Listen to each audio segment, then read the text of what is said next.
2026년 병원년이 어떤 한 해가 될지에 대한 이야기니까 자신의 이상에 맞는 좋은 남자를 맞이할 수 있는 식상생재라는 말이 있어요. 겁재는 나의 것을 빼앗겠다고 달려드는 겁니다. 안녕하십니까 여러분, 만나서 반갑습니다. 오늘 여러분들과 함께 이야기해볼 주제는 2026년 병원년을 맞아서 여러분들에게 각자 어떠한 한 해가 펼칠지에 대해서 간단히 한번 이야기를 나누려고 합니다.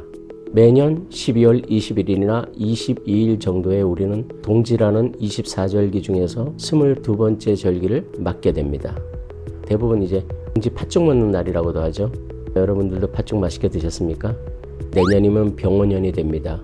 붉은 말의 해라고도 하죠. 그런데 혹시 여러분, 왜 붉은 말의 해라고 하는지 혹시 아십니까? 병오라는 글자 중에 밑에 오라는 글자는 12지지 중에서, 그러니까 우리 12시신 중에서 말에 해당하고, 현관에 떠있는 위에 있는 글자인 병자는 십간, 갑을, 병정 이렇게 하는 중에서 병화에 해당하는데, 이 병이라는 글자는 붉은색을 의미합니다. 그래서 밑에 있는 오라는 글자, 말이라는 글자와 위에 있는 병, 붉은색의 글자가 합쳐져서 병오년을 붉은 말의 해라고 말하는 겁니다. 이 병오년은 어떤 강한 역동성, 변화와 도전, 그 말의 특유의 강한 그런 성정을 이용해서 발전하는 한 해가 될 거라는 겁니다. 자, 그러면 여러분 각자마다의 병오년은 어떤 모습일지 한번 사주로 간략히 말씀드리도록 하겠습니다. 아마 여러분들은 다양한 방법으로 한 해가 어떻게 나에게 의미가 있을지를 예측해 보았을 수도 있습니다. 이를테면 토정비결을 본다거나 아니면 내가 무슨 띠에 무슨 띠를 만나니까 원진이 되고 어떤 해가 될 것이다, 이렇게도 한번 유추해 봤을 텐데요. 지금부터 제가 말씀드리려고 하는 것은 그런 방식이 아니라 어디까지나 사주팔자의 일간을 기준으로 한 명리학적인 관점에서 2026년 병오년이 어떤 의미가 되는 한 해가 될지에 대한 이야기니까 약간 차이가 있더라도 그냥 그러려니 하고 제 영상을 시청해 주시기 바랍니다. 이 또한 물론 어디까지나 저의 오랜 경험을 비추어 보아서 말씀드릴 수 있는 지극히 개인적인 견해임을 먼저 분명히 밝혀드립니다. 이 사주팔자라는 것은 기본적으로 네 기둥의 8글자, 그 8글자 위에 있는 4글자 천간과 밑에 있는 4글자 지지 중에서 이 위에 있는 세 번째 글자인 그것을 일간이라고 말하는데, 그 일간은 곧 나를 의미합니다. 그 일간을 통해서 다른 십성들과 대입을 시켜서 정관, 평관, 정인, 편인, 식신, 상관, 정제, 편제, 비견, 겁재, 이 10가지를 십성 또는 육친이라고도 표현하는데요. 이 10가지를 대입시켜서 나의 운명을 예측해 보는 겁니다. 그리고 오늘은 이 나의 사주팔자와 이 10가지 십성을 대입시켜서 2026년 병오년이 어떤 의미를 갖는 한 해인지 각자의 사주에 맞게 한번 이야기를 해보려고 하는 거니까 참고해 보시면 좋을 듯 합니다.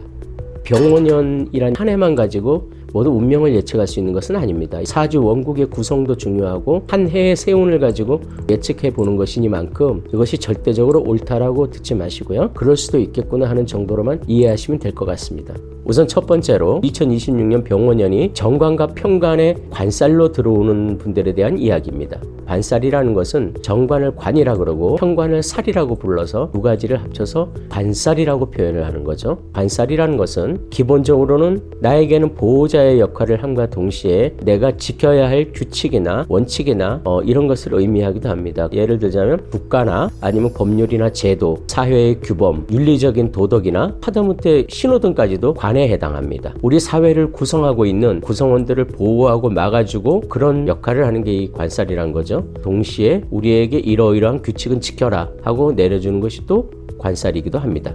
이러한 관살이 병오년 2026년에 한 해 들어오는 사람이라면 직장을 구하는 구직자 같은 경우는 구직에 용이한 그런 환경이 갖춰지는 한 해가 될 것이고요. 이미 직장을 다니고 있는 직장인들이라면 승진에 적합한 환경이 조성이 되는 한 해이기도 합니다. 여성들의 경우에도 그런 의미도 있지만 남자나 남편에 해당하는 것도 관이라 그러거든요. 그래서 아직까지 미혼이시거나 결혼을 희망하시는 분들은 자신의 이상에 맞는 좋은 남자를 맞이할 수 있는 그런 환경이 갖추어진 한 해라고 보셔도 무방할 겁니다. 두 번째로 2026년 병오년이 정인이나 편인 같은 인성이라는 운으로 들어올 때의 이야기입니다. 그 중에서 특히 정인운이라는 것은 풀어보면 나에게 도움이 되어지고 나에게 들어오는 모든 것을 정인이라고 볼 수 있는데요. 예를 들자면 구직을 하는 사람들에게는 구직을 할 수 있는 좋은 환경, 대학을 진학하려는 학생들 같은 경우엔 원하는 대학을 갈 수 있는 합격의 환경, 그런 것이 들어오는 한 해라고 보시면 됩니다. 거기다가 토지를 계약한다거나 건물을 계약한다거나 어떤 계약과 문서와 관련된 것에는 상당히 좋은 조건으로 들어오는 한 해이기도 할 겁니다. 또한 직장인이라면 정인이나 이런 운이 들어올 때는 뜻밖의 일로 내가 회사나 상사로부터 좋은 평가를 받을 수 있는 그런 멋진 한 해가 될 수도 있습니다. 좀 더 영역을 넓혀보자면 여성들의 경우 정인운이 들어오면 남편과의 관계가 약간 무관심했다 이런 상태라면 좀 더 가까워질 수 있는 그런 운을 의미하기도 하고요. 만약에 관계가 아주 불편하거나 더 이상 부부로서의 관계를 유지하기 힘든 경우, 아니면 남자를 만나고 싶은데 마음에 드는 남자를 만나지 못한 그런 여성분들에게는 상당히 외로움을 느낄 수 있는 그런 한 해이기도 합니다. 왜냐하면 내가 인정받고 사랑받고 싶은 욕구가 정인인데요. 정인이 들어왔는데 나를 사랑해 주거나 위로해 줄 사람이 없다는 얘기죠. 그러니까 훨씬 더 외로움을 많이 느낄 수 있는 그러한 때가 된다는 얘기입니다. 그런데 정인보다 편인이라는 운이 들어올 때는 편인도 나름대로 정인 못지않은 나에게 힘이 되어주는 그런 운이 되겠지만, 오늘은 편인에 조심해야 될 부분에 조금 더 포커스를 맞춰보겠습니다. 이 편인이 운에서 들어오면 도식이라는 걸 합니다. 도식이 뭐냐 하면 밥그릇을 걷어차는 해, 뭐 이렇게 얘기하는데, 그런 식으로 표현보다는 내 경제활동에 발목을 묶이는 때라고 이해하시면 더 나을 것 같습니다. 그리고 도식운이 되면 내가 그 위험성을 인지하지 못하는 해이기도 합니다. 잠시 쉬어가라, 멈추어 서라, 혹은 똑같은 일을 하는데도 조금 더 힘이 들어서 잠깐 쉬어가야겠어, 이런 느낌을 주는 게 이 도식의 어떤 성정이고요. 또 아까 위험성을 이야기하자면 곤충으로 치면 더듬이가 위험을 감지하고 적을 구분해내는 데 쓰이는데 더듬이가 잘리는 해가 되는 겁니다. 곤충이 더듬이가 없으면 어찌 될까요? 매우 위험한 것에 자신을 그대로 노출시키는 경우가 생기겠죠. 그래서 편운이 올 때 무언가 중요한 결정을 하거나 자신의 인생에서 상당히 중대한 결정을 할 때는 자기의 생각이나 판단만을 믿기보다는 기경험자들의 조언을 듣거나 전문가들에게 조언을 받아서 판단하고 결정하시면 위험을 한결 줄일 수 있는 그런 한 해일 겁니다. 거기에 참고삼아 말씀드리자면, 편인이란 것은 가임기에 있는 여성들이나 자녀를 희망하는 여성들 같은 경우에는 임신이 가능한 해라는 뜻이기도 합니다. 직장생활에서 육아휴직 정도가 법적으로 주어진 좀 길게 쉴 수 있는 해인데, 이런 연으로 보통 편인운이 들어왔을 때 임신을 할 수 있는 가능성이 조금 더 높은 그런 한 해라고 할 수 있습니다. 세 번째로 2026년 병원년이 식신이나 상관으로 들어오는 그런 분들에게 드리는 말씀입니다. 만약에 내 사주팔자, 그걸 원국이라고 하는데, 이 안에 현재나 정제 같은 경우에 있는데 운에서 신이나 상관이 들어온다면, 이때는 우리가 열심히 노력하면 돈을 벌거나 안정적인 삶을 유지할 수 있는 그런 환경이 조성이 된다는 뜻입니다.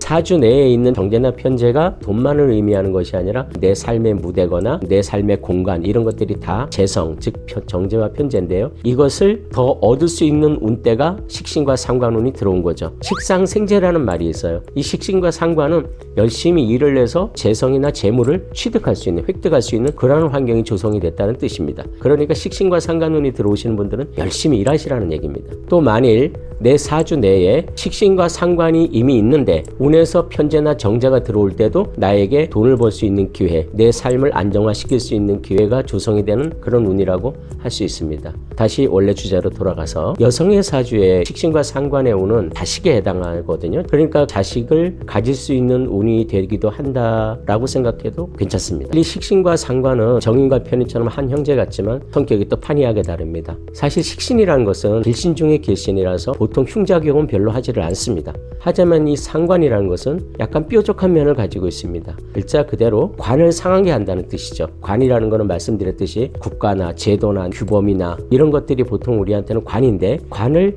거부한다 혹은 가르치려 든다, 이런 것이 상관의 기능이기도 합니다. 그래서 상관운이 들어오는 여성의 경우는 직장이나 남편 혹은 남자에 대해서 그동안은 무난히 보아 넘겨왔던 그런 부분들에 대해서 마음이 상하거나 저거는 고쳤으면 좋겠는데 그런 마음이 생겨나는 때이기도 합니다. 유난히 어떤 단점이 더 부각되어 보여지고 왠지 마음이 불편해지고 이런 일이 생기는 것이 이 상관운이라는 겁니다. 상관은 기본적으로 잘못된 것을 바르게 고치고 이르려는 것이 기본적인 성정입니다. 이것은 상관에 좋지 않은 점이 아니에요. 왜냐하면 그런 성정이 있기 때문에 나라는 발전해 나가고 모순되고 잘못된 것을 고쳐나갈 수가 있는 겁니다. 전부 다 그냥 그것이 원칙이려니 하고 따르기만 하고 문제점이나 이런 걸 발견하지 못하고 지적하지 않는다면 발전은 좀 기대하기 어렵죠. 그래서 이 상관의 이런 성분은 긍정적인 방향으로 쓰이면 굉장히 모든 것을 발전시킬 수 있는 에너지를 가질 수 있는 그런 성분이기도 하지만 부정적으로 쓰일 때는 그냥 조금 참고 넘어가도 될 것을 뾰족하게 받아들이거나 표현하는 그런 성정이기도 하고 상관운이 올 때는 그러한 것이 드러나는 한 해가 될 겁니다. 설령 상관운이 온다고 해도 너무 그렇게 많이 신경 쓰실 필요는 없으세요. 왜냐하면 대운처럼 10년을 관장하고 크게 들어오는 것이 아니라 그냥 1년 세운으로 잠깐 들어왔다라는 것이니까 우리가 그것이 왔네 싶었을 때 가네 이렇게 느낄 수도 있을 정도의 짧은 시간일 수도 있습니다. 그러니까 그 해만 잘 넘기신다면 다시 예전 마음으로 회복이 되기도 합니다. 네 번째로는 정제나 편제 같은 재성의 운으로 들어올 때입니다. 정제와 편제는 간단하게 생각하자면 돈과 연결 지을 수 있습니다. 하지만 재성이라는 것은 단순히 돈만은 아닙니다. 내 삶의 무대이고 삶의 공간이고 내 것에 해당되는 모든 것들입니다. 만일 사주 내에 식신과 상관이 있는데 운에서 만약에 정제나 편제가 들어온다면 나에게는 매우 좋은 해입니다. 이를테면 내가 재물을 얻을 수 있는 한 해, 좀 더 안정적인 것을 구할 수 있는 한 해가 될 것이기 때문입니다. 하지만 사주 내에 겁재라는 것이 들어있을 때 운에서 정제나 편제가 들어오면 좀 조심해야 될 문제입니다. 왜냐하면 겁재라는 것은 재물을 겁탈한다는 뜻이거든요.